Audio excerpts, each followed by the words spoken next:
EU and US agree on massive trade deal. The United States and European Union have reached a trade deal framework, ending a month-long standoff between two of the world's biggest economic partners. After make-or-break negotiations between President Donald Trump and European Commission President Ursula von der Leyen in Scotland, the pair agreed a tariff on all EU goods of 15%. That is half the 30% import tax rate Trump had threatened to implement starting on Friday. He said the 27-member bloc would open its markets to US exporters with 0% tariffs on certain products.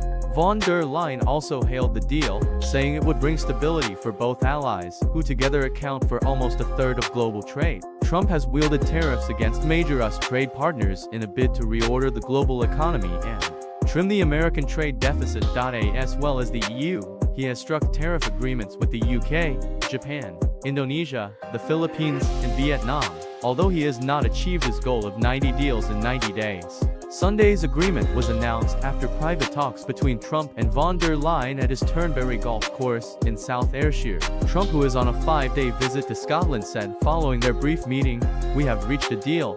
It's a good deal for everybody. It's going to bring us closer together," he added. Von der Leyen also hailed it as a huge deal after tough negotiations. Trump said the EU would boost its investment in the US by $600 billion for 6 billion, including American military equipment, and spend $750 billion on energy. That investment over the next 3 years in American liquefied natural gas, oil and nuclear fuels would, von der Leyen said, help reduce European reliance on Russian power sources. Some goods will not attract any tariffs, including aircraft and plane parts, certain chemicals, and some agricultural products. A separate deal on semiconductors may be announced soon, but a 50% US tariff Trump has implemented on steel and aluminum globally would stay in place, he said. "I want to thank President Trump personally for his personal commitment and his leadership to achieve this breakthrough," von der Leyen said. "He is a tough negotiator, but he is also a dealmaker. Both sides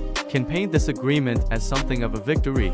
For the EU, the tariffs could have been worse. It is not as good as the UK's 10% tariff rate, but is the same as the 15% rate that Japan negotiated last week. For the US, it equates to the expectation of roughly $90 billion of tariff revenue into government coffers based on last year's trade figures. Plus there's hundreds of billions of dollars of investment now due to come into the US.